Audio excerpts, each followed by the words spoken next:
Lisa Maria May Mirandes, your moderator for this afternoon. Today, we are here to discuss a particular topic where all of us can relate and have a great realization about this topic.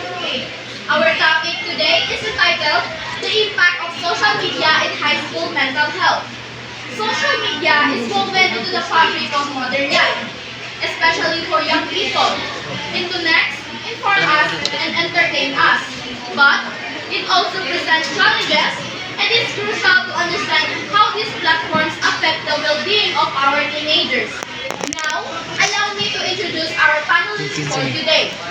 Let us all welcome the students of grade 10 Descartes, Mr. Zane Kenzo Cobroa, Mr. Ben Steve Latag, Mr. Kian Paul Burgess, Mr. Nimrod Victoriano, Mr. Junji Rimuta, Miss Marjorie Bitonga, and last but not the least, Miss Abigail de Samparado. Thank you all for being here.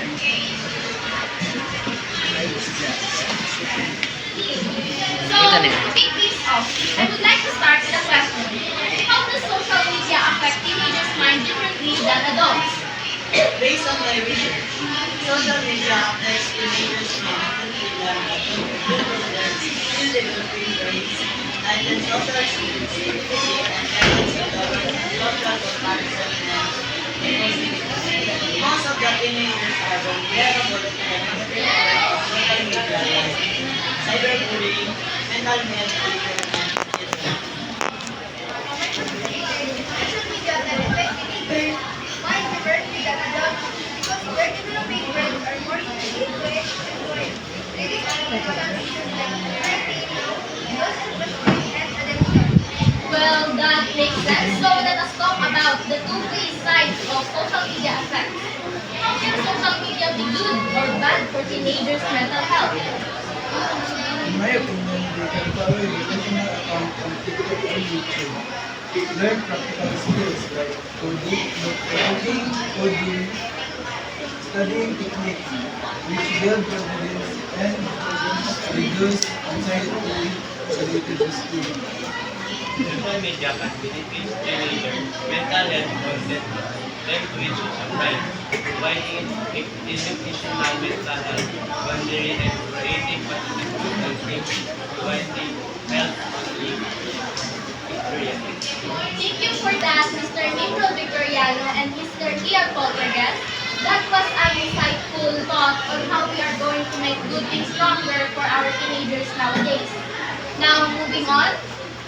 For our panelists, Mr. Junji Rimuta and Miss Abigail de Samparado, what simple things can teenagers do every day to use social media in a healthy way and take care of their minds? Good decision social media just positive content and follows well-being take time to participate in online activities, critical of what consider how it affects your emotional prioritize your well-being.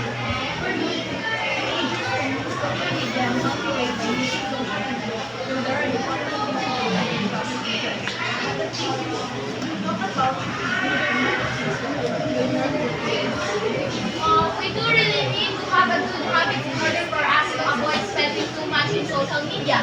The answers of our panelists suggested good habits for our teenagers today.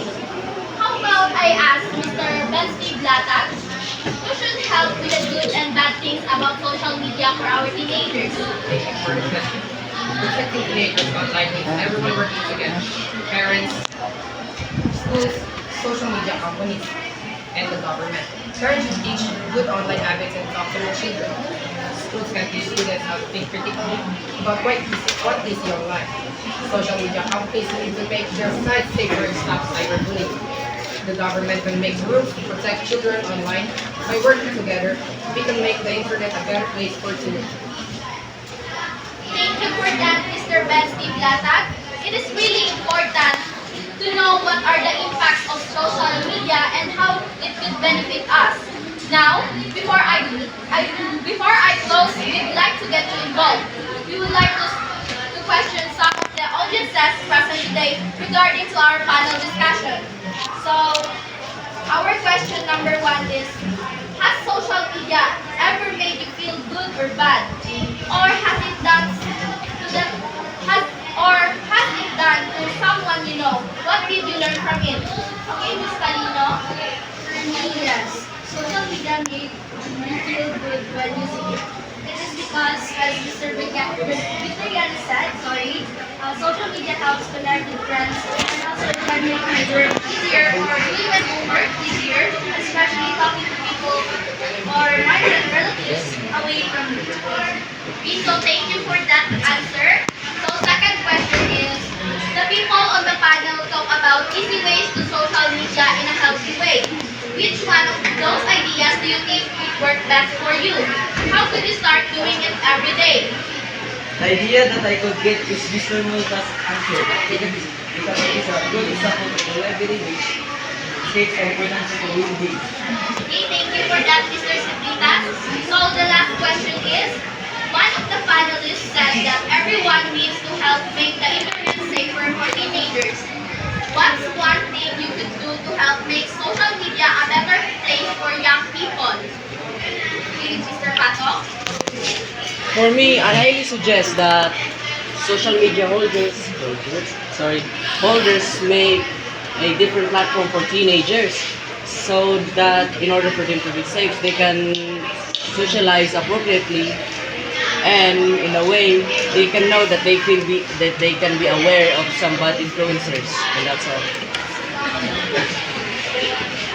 Okay, so thank you for listening our panel discussion.